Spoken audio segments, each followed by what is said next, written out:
घर की कंस्ट्रक्शन करवा रहे हो तो कुछ चीज़ें खुद चूज़ कर लेना, नहीं तो किसी ठेकेदार पे या आर्किटेक्ट पे छोड़ दोगे तो वो अपने हिसाब से बनाएगा, बाद में दिक्कत होगी।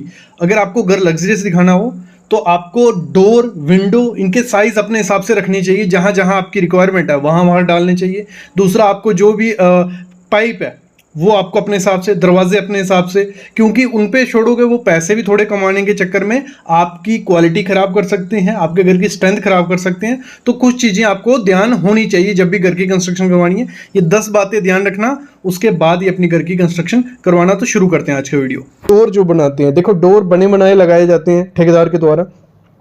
तो डोर भी 3-4 किस्म के आते हैं कि अंदर से वो खाली रहते हैं, मतलब जो WPC हो गया या लैमिनेट डोर हो गया, बाहर से पूरा अच्छे से माइका लगा होगा लेकिन अंदर से वो खोखला होता है। जब उस पर आप जो लॉक्स लगाते हैं या कुछ लगाते हैं वो थोड़े टाइम बाद उसके स्क्रू निकल जाते हैं क्योंकि अंदर से वो खाली होता है।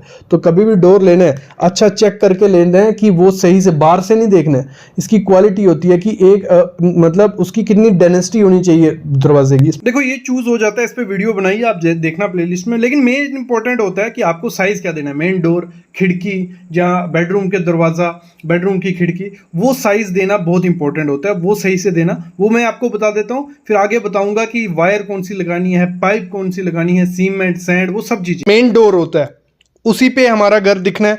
अगर आप साइज रखते हो 4 फुट बाय 8 फुट का, मतलब 4 फुट चौड़ा, 8 फुट इसकी हाइट या 9 फुट, ये बेस्ट साइज होता है रूम एंट्रेंस के लिए। और एक चीज मैं आपको क्लियर करूं, जितने बड़े साइज का विंडो या जितने बड़े साइज का डोर लगाओगे उतना ज्यादा खर्चा होने वाला होता है। तो अगर आपको पैसे बचाने हैं तो साइज छोटे रख सकते हो, लेकिन अगर आपको घर प्रीमियम दिखाना है, लग्जरियस दिखाना है, सुंदर दिखाना है, तो मेन डोर जो रहेगा वो काफी बड़ा रखो। आप 4 फुट बाय 8 फुट या 9 फुट का आपको रखना ही रखना है।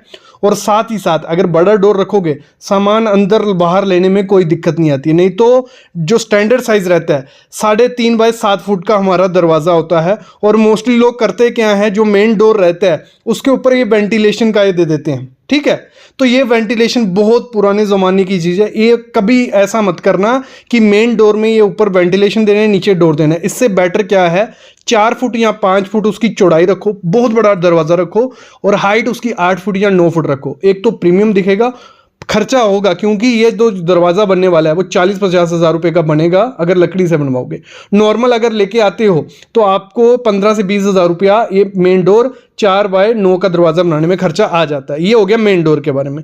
अंदर चलते हैं, जो अंदर के दरवाजे हैं, आपका बेडरूम हो गया, ड्राइंग रूम हो गया, तो उसका जो आपको डोर रखना है, जो बेडरूम होता है उसका आपको रखना है 3.5 फीट बाय 8 फुट। कितना? 3.5 बाय 8 का रखना है। बहुत अच्छा लगेगा, प्रीमियम भी लगेगा, सामान अंदर बाहर भी हो जाएगा। क्लियर यहां तक?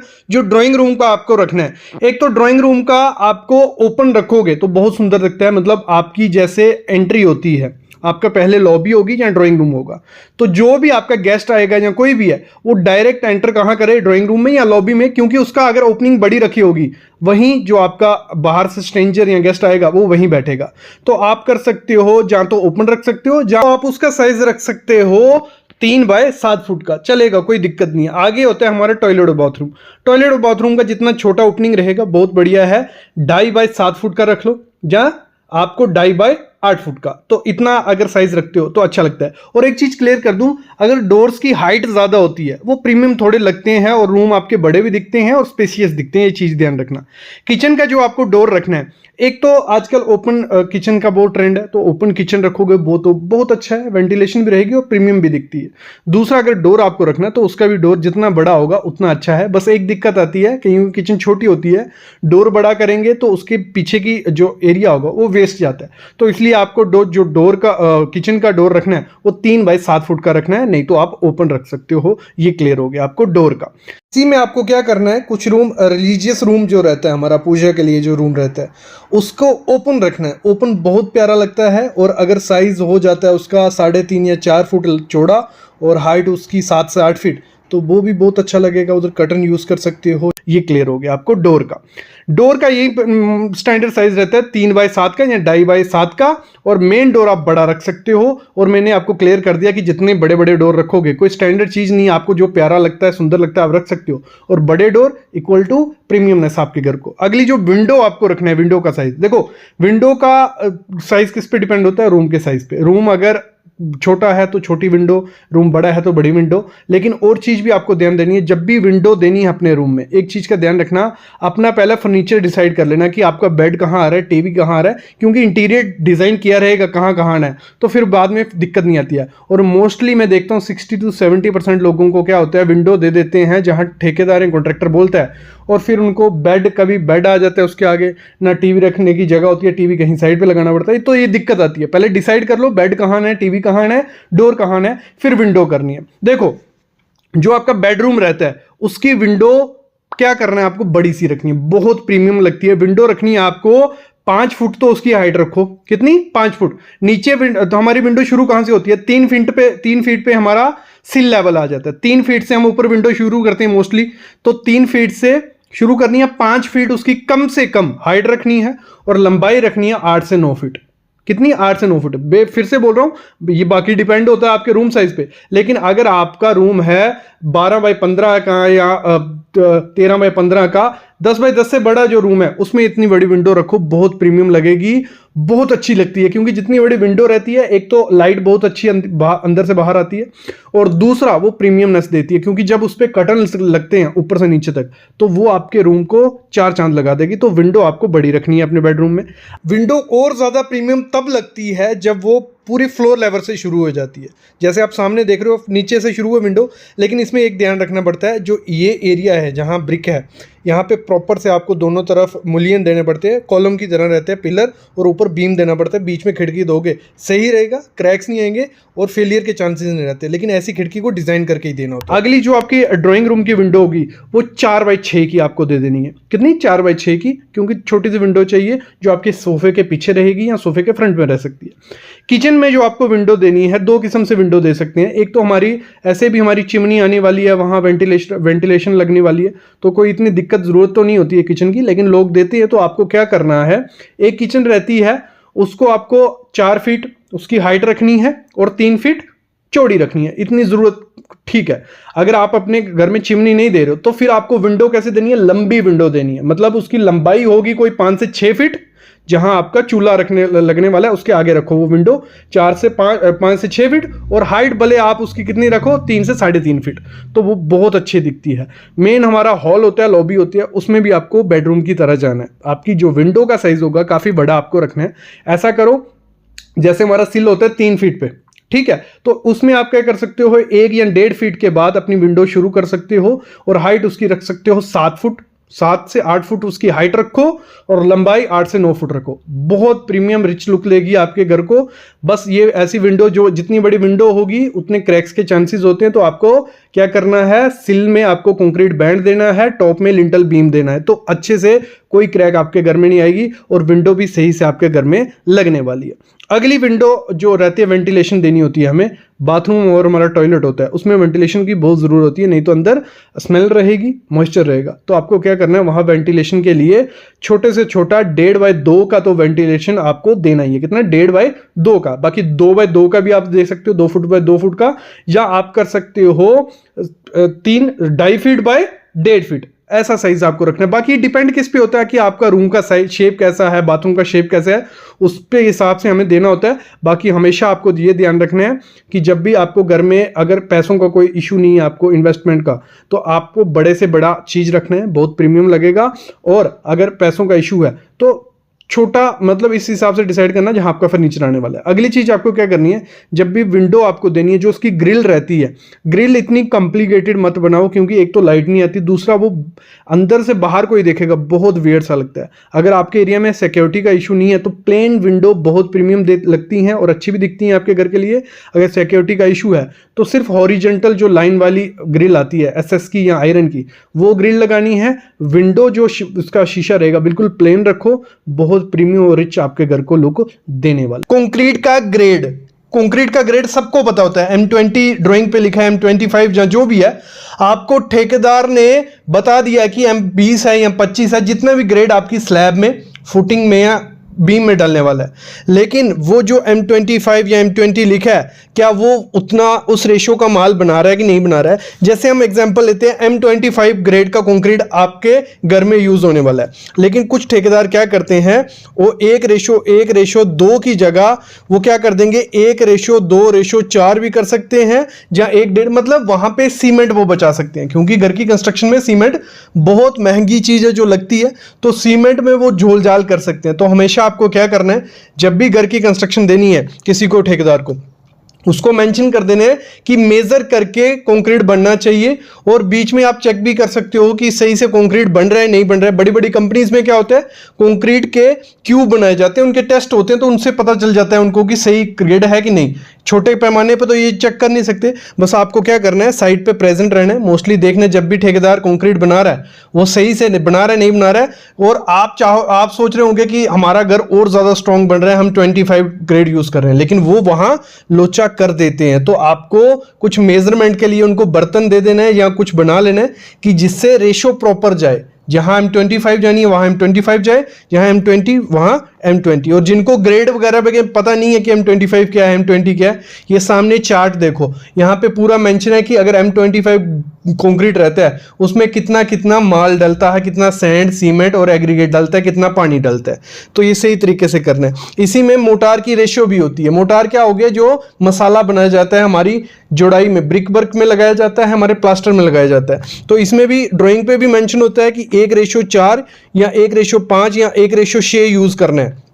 लेकिन ठेकेदार वो सीमेंट कम डालेंगे, रेता ज्यादा। गवर्नमेंट मोस्टली आपको ध्यान देना पड़ेगा कि वो प्रॉपर मेजर कर रहा है, क्योंकि देखो ब्रिक जो रहती है 1:5 का माल उसमें हमें डालना ही डालना है, ठीक है, तभी ब्रिक हमारी अच्छे से जुड़ेगी।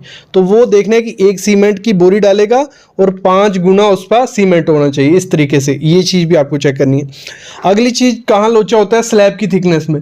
जो स्लैब की मोटाई होती है ना, उसमें कंक्रीट सबसे ज्यादा लगने वाला होता है। अगर वो आधा इंच भी कम कर देंगे तो बहुत सीमेंट के बैग बच जाएंगे उनके। मतलब अगर 10-15 बैग या 20-30 बैग बच गए तो काफी पैसा बच रहा है उसका। तो आपको चेक करना है कि वो जो 5 से 6 इंच स्लैब आपको देनी है, 5 से 6 इंच रहनी चाहिए ना, तो वो कुछ आपको मेजरमेंट के लिए कांडी रखनी चाहिए। कांडी क्या होती है, स्टिक होती है, निशान लगाया होता है, तो वो डाल के देखा जाता है कि सही है कि नहीं। तो आपको थिकनेस में भी ध्यान देना है, वहां ठेकेदार आपको कंफ्यूज या कम थिकनेस रख के पैसे बचा सकता है। थिकनेस प्रॉपर होनी चाहिए, ज्यादा देके भी कोई फायदा नहीं है, कम देके भी नहीं है। अगला होता है कंस्ट्रक्शन का मटेरियल। देखो होता क्या है, क्यों ये बेवकूफ आपको बना सकते हैं, क्योंकि कुछ ठेकेदार क्या होते हैं, जो अच्छे ठेकेदार हैं वो अच्छे से काम करेंगे, कुछ ठेकेदार कम पैसे में काम उठा लेते हैं, फिर खुद का भी पैसा नहीं उनका निकलता है, तो उनको क्या करना पड़ता है, इन्हीं चीजों में झोल झाल करेंगे वो आपसे। तो जो कंस्ट्रक्शन का मटेरियल हो गया, जैसे सीमेंट हो गया, वो पुराना सीमेंट अगर लाते हैं, 3-4 महीने से ज्यादा पुराना सीमेंट हो, वो सस्ता मिलता है। सीमेंट ACC बैग ही होगा या अल्ट्राटेक ही होगा, लेकिन पुराना सीमेंट सस्ता सीमेंट होता है थोड़ा। और फिर साथ ही साथ सरिये में वो कर सकते हैं कि आपने टाटा का कहा है, कुछ सरिया टाटा का लगा रहे हैं, बीच में कुछ मिक्स कर रहे हैं, दूसरा सरिया कुछ कंपनी का। जहां आपका क्या होता है, जो रेत है, सैंड है, वो घटिया क्वालिटी के लगा देंगे, तब तो कुछ आइडिया नहीं लगेगा, तब सही से घर आपका बनेगा, लेकिन बाद में वो निकलने लग पड़ेगा। तो कंस्ट्रक्शन मटेरियल भी चेक कर लेना, जब किसी ठेकेदार को काम दो, आपको पता होना चाहिए कि क्या मटेरियल वो ला रहा है। ईंट 10 किस्म की ईंट आती है, आपको बोल देगा कि हम एक क्लास क्वालिटी की ईंट यूज करेंगे, तो वो देखने में अच्छी होगी और बेकार ईंट लगा सकता है। तो ये चीजें भी देखनी है। आती है जो कंडक्ट पाइप और PVC, जो पानी की पाइप्स होती हैं, जहां हमारी कंडक्ट पाइप लगाई जाती है, तो उसमें क्या होता है, क्वालिटी हल्की भी आती है। वो जब स्लैब में डालते होते हैं कंडक्ट पाइप, तो वहां भी टूट सकती है वो। तो अच्छी क्वालिटी की पाइप लेनी है कि वो टूटे नहीं तो वहां आपकी स्लैब में दरार भी आ सकती है और सीपेज भी होती है जब पानी की पाइप अंदर डाली जा रही होती है। ऐसे तो CPVC लगानी है, वो लगाते भी CPVC है, लेकिन उसमें भी क्या होता है, प्रेशर का होता है। अगर कम प्रेशर झेलने वाली पतली गॉज होता है ना पाइप का, कि उसकी पाइप मोटी कितनी है, वो गॉज देखना है आपको, प्रेशर चेक करना है कि प्रॉपर प्रेशर वाली पाइप लगाई है कि नहीं लगाई है। अब इस वीडियो में मैं सब बता नहीं सकता आपको कि कितना प्रेशर होना चाहिए, क्योंकि वीडियो फिर 2 घंटे की हो जाएगी। इस पे वीडियोस में बना चुका हूं कि पाइप कौन सी होनी चाहिए, कंडक्ट पाइप कौन सी होनी चाहिए। आप यूट्यूब पे जाना, पहले जो भी टॉपिक आपको घर की कंस्ट्रक्शन में दिक्कत आ रही है, उस टॉपिक का नाम लिखना, आगे लिखना सिविल साइट विजिट, हमारी वीडियोस आ जाएंगे आपको। अगली चीज होती है वायर। जब तार घर में लगाई जा रही होती है तो आपने बोला होता है हैवेल्स की या पॉलीकैब की, जिस भी कंपनी की, वो ठेकेदार ले आता है। लेकिन उसमें भी 3-4 किस्म होती है। एक होती है फायर रेजिस्टेंट, जिसमें फायर या स्मोक नहीं लगेगी, इतनी जल्दी ख़राब नहीं होती है। पॉलीकैब की एक ऐसी भी आती है जो नॉर्मल क्वालिटी की रहेगी, उसमें आग लगने के चांसेस होते हैं। तो आपको जब भी वायर वगैरह या कुछ भी ठेकेदार के ऊपर छोड़ना है तो अच्छी क्वालिटी की आपको चेक कर लेना है। गूगल भी बता देगा, यूट्यूब भी बता देगा कि कौन सी चीज़ अच्छी है, कि इसमें जल्दी आग नहीं लगती है या क्या चीज़ है। तो आपको ये चीज़ भी चेक करनी है। अगला बहुत बड़ा जोलजाल होता है जो स्ट्रक्चर डिटेल, मतलब जब की घर की कंस्ट्रक्शन होती है, जो स्टील बांधा जाता है।